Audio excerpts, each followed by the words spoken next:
Y precisamente me enlazo hacia Washington con mi compañero Ariel Mutsatzos, quien nos tiene más detalles acerca de este tema tan delicado. Ariel, un tema pues que no solamente ha afectado a México, sino a América Latina entera. Ya lo decíamos, familias destruidas, juventudes, jóvenes que pues se han involucrado en el crimen organizado. Hay que decirlo también, Ariel, la política pues de cierta manera libertina o liberal que se maneja en los Estados Unidos, donde prácticamente cualquier persona mayor de 21 años puede portar un arma, y hemos visto pues un sinfín de masacres en escuelas, en secundarias. Ariel, platícanos un poco más de esta situación.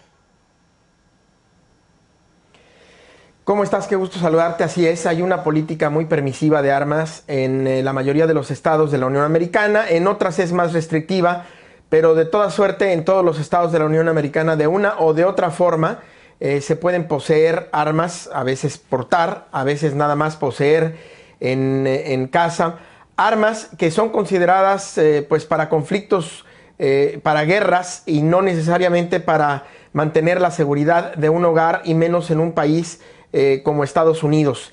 En ese sentido, la demanda que hoy pone México, hay que decir, sin lugar a dudas es histórica, no tiene precedentes en la Unión Americana una demanda de este tipo. Pero la demanda la está poniendo contra algunos de los fabricantes de armas, no contra todos, y la distinción se hace en aquellos fabricantes de armas de alto calibre, rifles, armas largas, armas de alto poder, incluso algunas que requieren, como los rifles Barrett, de un tripié o de dos para poder ser disparadas. Las empresas que están en esta demanda son Smith & Wesson, muy famosa, fabricante de armas, Barrett, Beretta, por supuesto Century International Arms, Colts, Glock, Ruger, Widmer y por supuesto DBA Interstate Arms.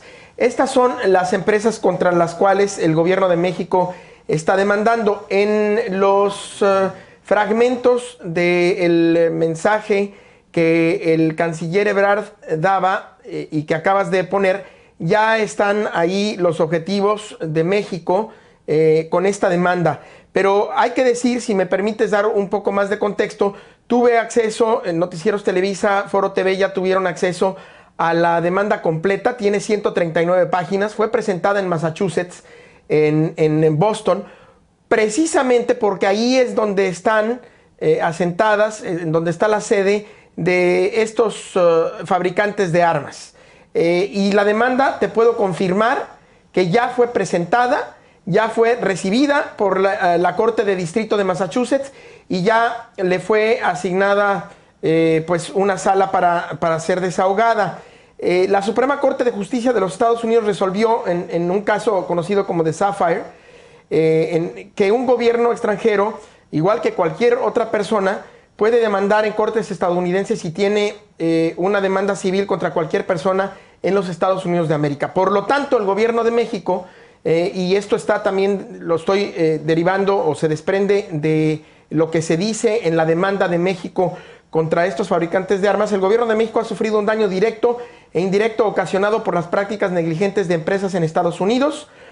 Los demandados, las empresas, tienen la obligación de no anunciar o distribuir armas que sean usadas para actividades ilícitas en México.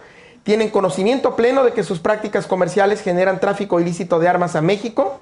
Facilitan y apoyan el tráfico de armas a México. El gobierno de México ha tomado ya medidas razonables para tratar de protegerse de estas actividades ilícitas por el tráfico de armas, pero en uso de estos derechos derivados de este caso y de la ley estadounidense que acabo de referir, pues es que el gobierno de México está presentando esta demanda que hoy en la mañana los abogados del gobierno mexicano ya presentaron ante esta Corte de Distrito en Massachusetts. Vamos a esperar que este asunto siga el curso legal que le corresponde.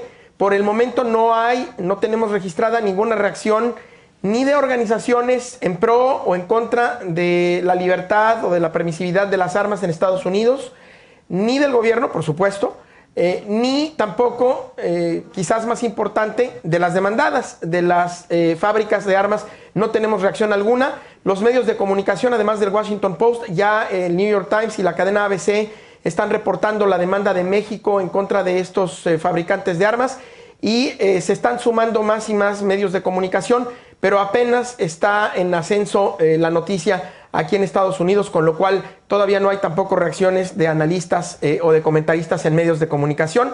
Estamos al pendiente, por supuesto, para informar puntualmente de cómo se desarrolla esto en este día que por el caso y por las características se trata de un hecho histórico, la demanda que México presenta hoy en esta Corte de Distrito en Massachusetts. Paola. Así es, Ariel, algo muy importante que señalas, no se trata solamente de una reparación de daños, de un tema monetario, sino se trata de que esto realmente sean las bases de un precedente para cambiar la ética armamentista de los Estados Unidos, que no se traduzca en más violencia en nuestro país. Te agradecemos mucho, como siempre, tu reporte, Ariel. Gracias a ti y al auditorio. Buenas tardes. Buenas tardes.